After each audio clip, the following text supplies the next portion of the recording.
Today I'm going to show you how these make doing this so much easier.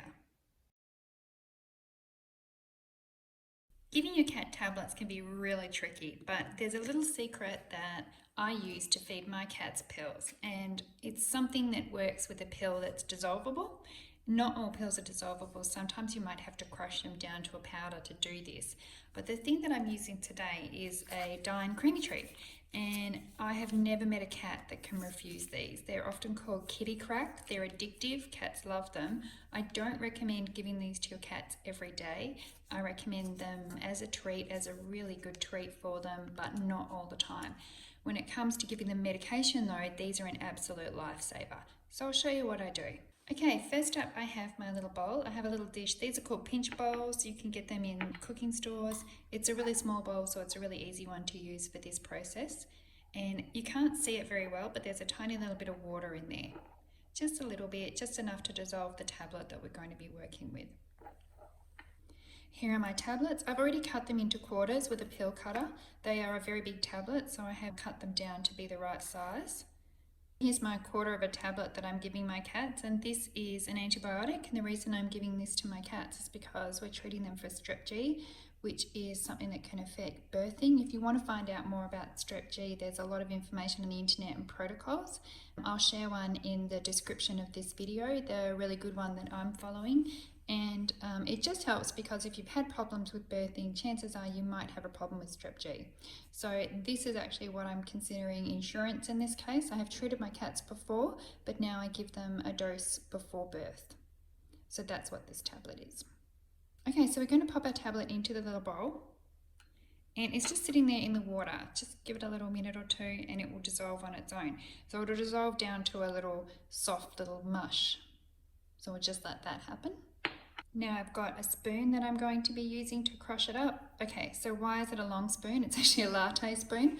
The reason is this is a spoon I use for doing things for my cats, and my normal teaspoons that we use for making tea and coffee are regular size. So this way I always know that it's one of the cat ones. You can have, a lot of people have like a cat spoon that they have that has something different about it that they use. So I have ones that are nice and long. And also it's just a really nice firm spoon for crushing the tablet. So we're going to crush that tablet. It's already soft because it's been in the water, but it just makes it kind of pasty. And you can see it's just completely dissolved.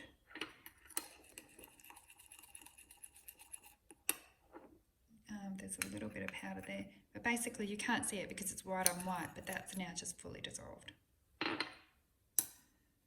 The next step is to add the creamy treat. So we're going to have tuna and salmon today. I give them a little bit of a squish because they need a bit of a mix. Let me just pop the top. Normally cats will eat it straight out of the creamy treat. But for this process, we squeeze it into the dish. If I'm doing more than one cat, I will do 2 creamy treats per tablet. Sorry, 2 tablets per creamy treat. Sorry, the other way around. So that they're not getting, because if you're giving them one of these every day to give them their tablets, it's a lot. But I'm giving this to a pregnant girl, so she could do with the calories and we're all good there. Now we take our spoon and we give that a mix. And we're mixing that dissolved liquid into the creamy treat. If there is any white chunks, you can squish them with the spoon. This one completely dissolves, so it's great. Not all tablets dissolve. Some tablets, if you crush them into a powder, basically you're just mixing that powder into the creamy treat. I haven't done one like that, but I would assume that you could use the water beforehand, but if it doesn't crush in the water, you could just use the powder. And that's what we're going to feed to our cat. Now, I've never known a cat to refuse this. I've never known a cat to reject a creamy treat. I'll put this down in her pen and she will just go to town on that and that'll just be gone. So she will get her dose. I don't have to worry about grabbing her and shoving something down her throat. The thing about this particular antibiotic is you need to give it with food. So normally what I would do, what I was doing before, was you can't just rely on them having it and then going and eating their food. So you have to give them some sort of food dose. So another thing I was doing was taking the creamy treat and I would give them the tablet and then I would squeeze some of the creamy treat into the side of their mouth to make sure that they definitely had something and swallowed. And the reason is it's not about digestion, it's about the fact that if this gets stuck in their throat, it is quite damaging to them. So I don't know if it's corrosive or what you would call it, but you don't want this to be stuck in their esophagus or anything like that. And it is a reasonably big tablet. So this way you're making sure that they would definitely be swallowing and swallowing it down. You don't have to worry about that if you do it this way because they just eat it. So it's definitely being consumed with food. So that's another great idea about the creamy treat. So I'm just going to go give this to my girl and I'm pretty sure she's going to wolf it down.